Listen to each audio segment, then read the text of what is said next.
নমস্কার বন্ধুরা, আজ আমি তোমাদের দেখাবো ইস্ট ছাড়াই কিভাবে দোকানের মতো নরম তুলতুলে নানপুরি বানানো যায়। চলো রেসিপিটা দেখে নেওয়া যাক। নানপুরি বানানোর জন্য প্রথমেই আমি একটা পাত্রে 500 গ্রাম ময়দা নিয়ে নিয়েছি। এই 500 গ্রাম ময়দার জন্য আমি নিয়েছি 200 গ্রাম টক দই। এবার এই টক দইটা ময়দার মধ্যে দিয়ে দিলাম। এবারে আমি এখানে নেব বেকিং পাউডার 1 চামচ। বেকিং পাউডার 1 চামচ এই ময়দাতে দিয়ে দিতে হবে। এরপর আমি নেব বেকিং সোডা, জাস্ট একটুখানি বেকিং সোডা এতে দিতে হবে, 1 চিমটের মতো, হাফ চামচও নয়, তার কম। এবারে বেশ খানিকটা সাদা তেল দিতে হবে, 50 ml এর মতো সাদা তেল দেবে 500 গ্রাম ময়দায়। এই উপকরণগুলো কোনোটাই স্কিপ করা যাবে না, এই উপকরণগুলো সবগুলোই দিতে হবে।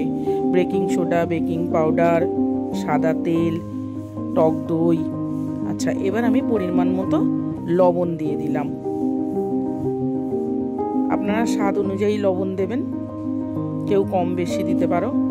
আচ্ছা, এরপর 1 চামচের মতো চিনি দিয়ে দিলাম। চিনিটা কিন্তু বন্ধুরা অবশ্যই দেবেন। এবারে সবকটা উপকরণ বেশ ভালোভাবে মিশিয়ে নিতে হবে। এবারে জল দিয়ে মেখে নিতে হবে। জলটা অবশ্যই উষ্ণ গরম জল হতে হবে। উষ্ণ গরম জল দিয়েই মাখবে। বেশ ভালোভাবে চেপে চেপে মেখে নিতে হবে ময়দাটা।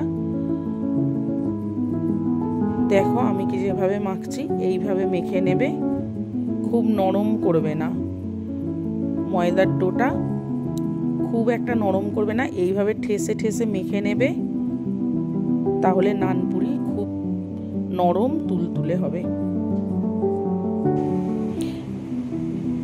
ময়দাটা ভালোভাবে মাখা হয়ে গেলে এই ডোটার উপর আমি সাদা তেল দিয়ে দেব। সাদা তেল দিয়ে এটাকে রেস্টে রেখে দিতে হবে, 30 থেকে 40 মিনিটের মতো রেখে দেবে। একটা কিছু চাপা দিয়ে আর তার উপর একটা শক্ত কিছু চাপিয়ে দিতে হবে। এইভাবে আমি 30 মিনিট রেস্টে রেখে দেব। এবারে আমি একটা কড়াই বসিয়ে দেব, তাতে তেল গরম করতে দেব। দেখো বন্ধুরা কতটা নরম হয়েছে মাখাটা। আচ্ছা, এবারে আমি ছোট ছোট করে কেটে নিয়ে লেচি করব। খুব ছোট না, দেখো এইরকম সাইজের করতে হবে। নানপুরি একটু মোটা মোটা হয়, সেই জন্য বেশ খানিকটা করেই এরকম ময়দার লেচি করে নিতে হবে। এইভাবে গোল করে শেপ দিয়ে দেবে। এইভাবে হাতের তালুতে রেখে গোল করে শেপ দিয়ে দেবে। আচ্ছা, এবার বেলেম চাকিতে একটু তেল মাখিয়ে নিতে হবে।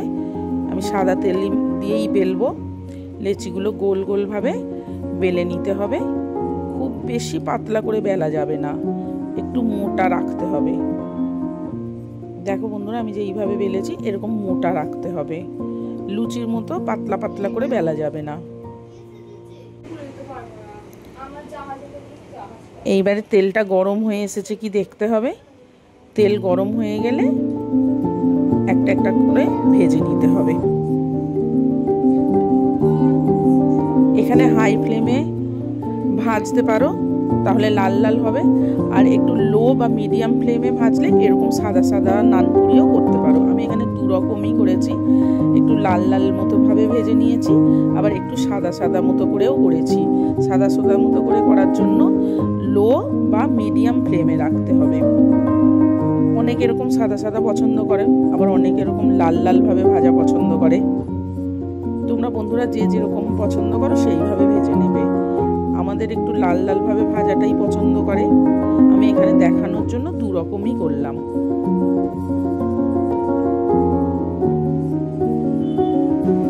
দেখো বন্ধুরা কত সুন্দর ফুলেছে।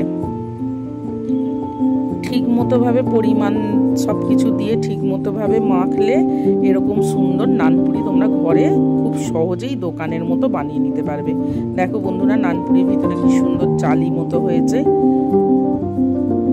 কত সুন্দর জালি জালি মতো হয়েছে দেখতে পাচ্ছ। এইভাবে একবার বানিয়ে দেখবে, খুবই নরম তুলতুলে, একদম দোকানের মতো হুবহু নানপুরি তোমরা ঘরেতেই করে নিতে পারবে। একদম নরম তুলতুলে হবে। একবার এইভাবে বানিয়ে দেখো বন্ধুরা, তোমরা সবাই পারবে, খুব সহজেই পারবে। রেসিপিটা যদি ভালো লেগে থাকে চ্যানেলটিকে সাবস্ক্রাইব করে দিও।